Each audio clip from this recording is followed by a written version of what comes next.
My name is Andrea and I love to make book nooks. So today I'm going to walk you through the process of making this Harry Potter inspired cupboard under the stair book nook.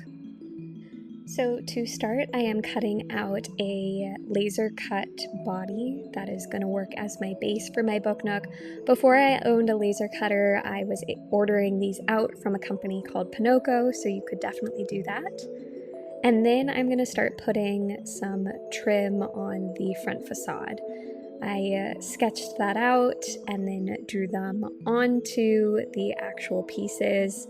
This is a pretty tedious part of the process. I'm using dollhouse trim, so I ordered those from a dollhouse supply store.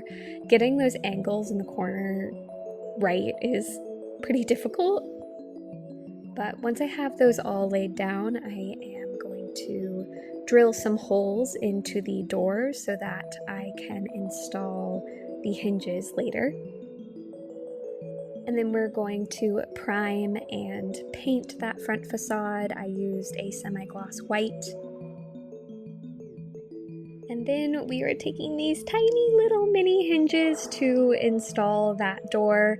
I like to super glue the hinges on and then use the miniature nails that came with them to really make sure that they stay. You do have to be pretty careful with the super glue to make sure that you don't glue the hinge closed. And then I am printing out some wallpaper for the interior and using this micro glaze to give it a little bit more sheen and durability. And then I'm adding some double-sided tape to the inside before I lay down the wallpaper. I'm not using glue here because liquids can make papers warp, so I found double-sided tape to be a lot easier here. So I did that on both sides of the walls, didn't show you the whole entire process here.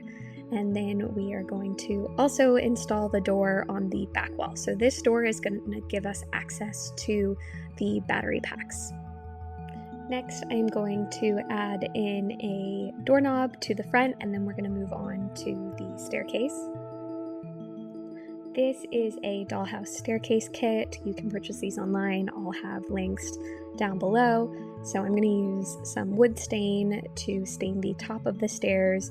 You don't have to be super careful with this because we're also going to go over it with some white paint on the walls between the stairs.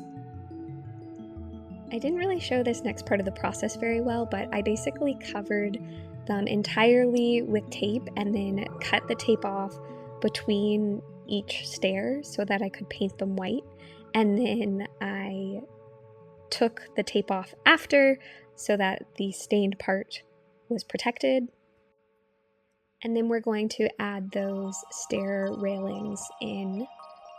At this point, we're far enough in the process that we can glue the actual body together. So I'm gluing those together with super glue, and then we're going to start putting all the interior together. Here I am cutting out some chipboard that I'm going to layer with some wood veneer to make a shelf for the interior wall.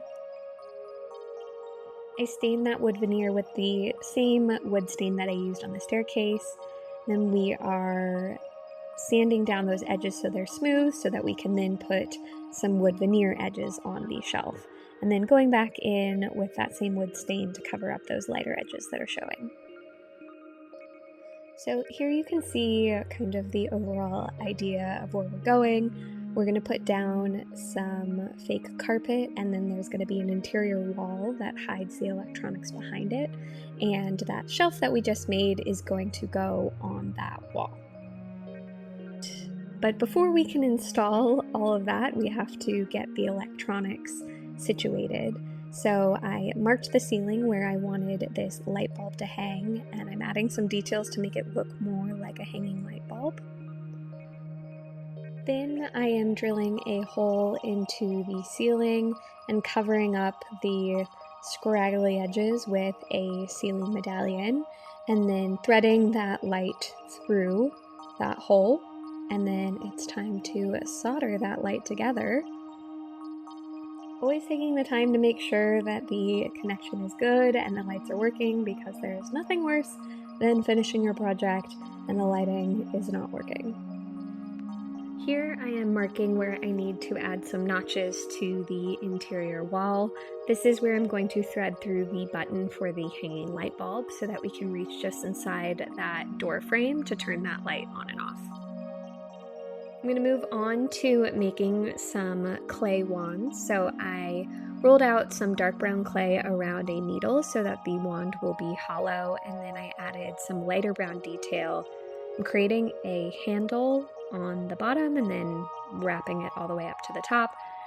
I'm gonna go and bake these in the oven. This is oven baked clay, and then once those are done, we are going to thread a flashing blue light through the wand.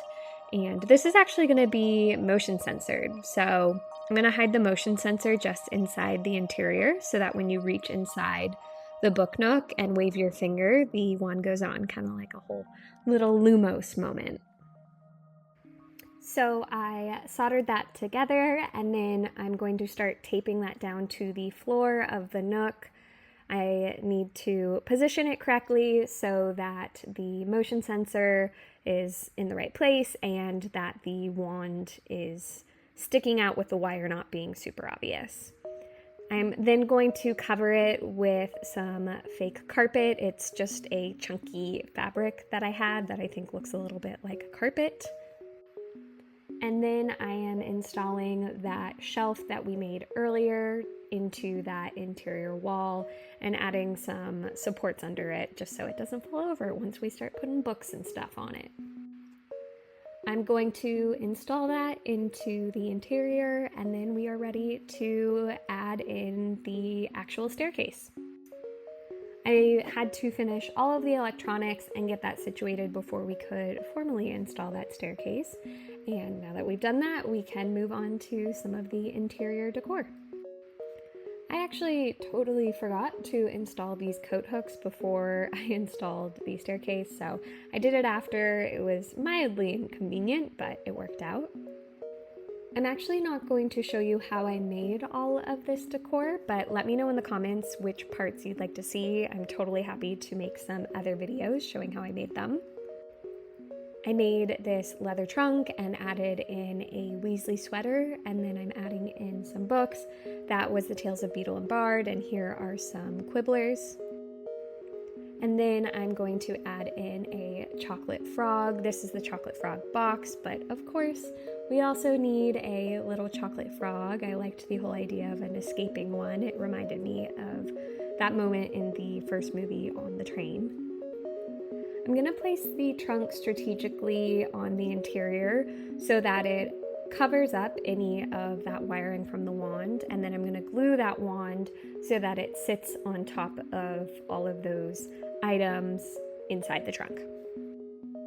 Then I'm going to move on to adding other decor, so I added some more books. Here I'm adding some Birdie Bot's beans. I actually made a ton of books. I did a Hogwarts history, advanced potion making, all of those. And so I made a stack of them and added them to the shelf. I threw some Quibblers up there as well.